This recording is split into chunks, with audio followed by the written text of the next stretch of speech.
सेवा संस्था जनमैत्री फाउंडेशन तर्फे मोफत दिव्यांग सामूहिक विवाह सोहळा आज कोपरगाव येथे मोठ्या उत्साहात संपन्न झाला। दिव्यांग सामूहिक विवाह सोहळ्यात 51 जोडपी सहभागी झाले होते।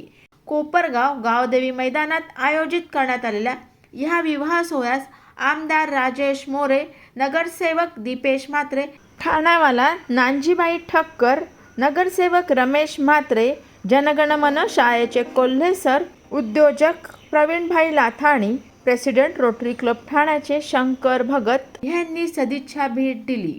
राजेश मोरे यांनी 1,01,000ची यावेळी मदत केली। कैलासवासी लक्ष्मण कृष्णा पावशे यांच्या संस्थेतर्फे विवाह जोडप्यांना कपडे वाटप करण्यात आले। कार्यक्रम यशस्वीतेसाठी आर्या फाउंडेशनचे अध्यक्ष डॉक्टर वंदना वागचोरे, विकासजी मगदूम, जनमैत्री फाउंडेशनचे अध्यक्ष सुप्रिया मून, सल्लागार श्रीनिवास कुलकर्णी सर, अंतिम शब्दसंच संपादक श्रीकांत म्हात्रे, सुधीर राणे, प्रशांत काळे, विजय जाधव, सिद्धार्थ रोहिरमल, भारती फडणीस, सरस्वती पाटील, माधवी वेनचावडा, कार्यकारी अधिकारी जळगाव विभागाचे लताताई तायडे, रजनी बडगुजर, कल्पना सोनावणे, जया इंगळे, निरंजना तायडे आदींचे मोलाचे सहकार्य लाभले।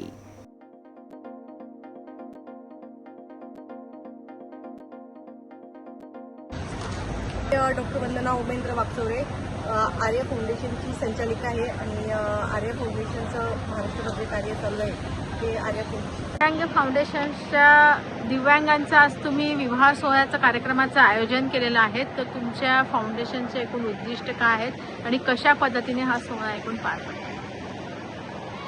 मॅडम, आर्या फाउंडेशन आणि जनमैत्री फाउंडेशनच्या माध्यमातून आजचा हा प्रथम दिव्यांग सामूहिक विवाह सोहळा आम्ही आयोजित केलेला आहे।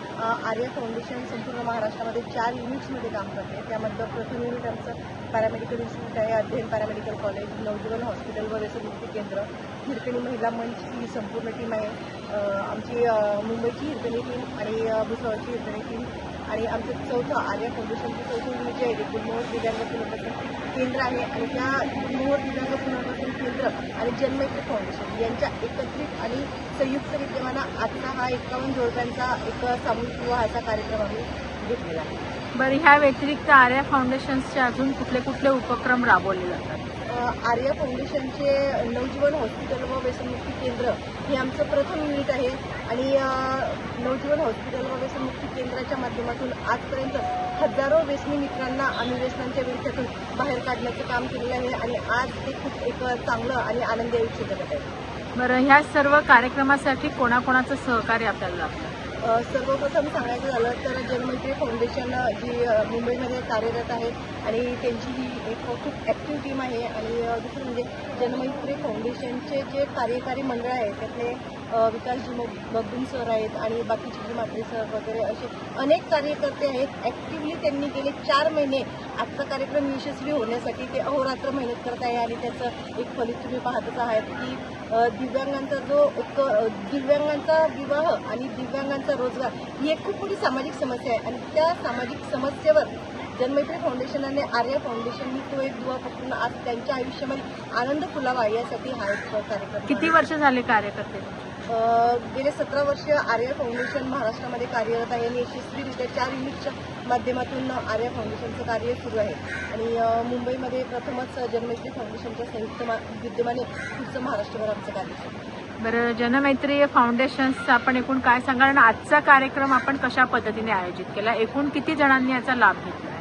टोटल 51 जोडीने याचा लाभ घेतलेला आहे, नोंदणी केलेली आहे आणि शासनाचे पण त्याला अनुदान आहे जोडींना। दोन दिव्यांग लोक असतील तर त्यांना 2.5 लाख रुपये, एक दिव्यांग आणि एक दिव्यांग असेल तर त्यांच्यासाठी 1.5 लाख रुपये असे या योजनेतून त्यांना पण लाभ देणार हे त्यांना वैयक्तिक आणि हा लोकांनी एकत्रित येऊन या कार्यक्रमासाठी हातभार लावलेला आहे आणि त्यातून आपण हा सोहळा केला। बरं, जनमैत्री फाउंडेशनचं कार्य कशा पद्धतीने? जनमैत्री फाउंडेशन सार्वजनिक काम आहे, सामाजिक काम आहे, त्यातूनच हा पहिला उपक्रम आम्ही आर्या फाउंडेशनच्या माध्यमातून साकारलेला आहे।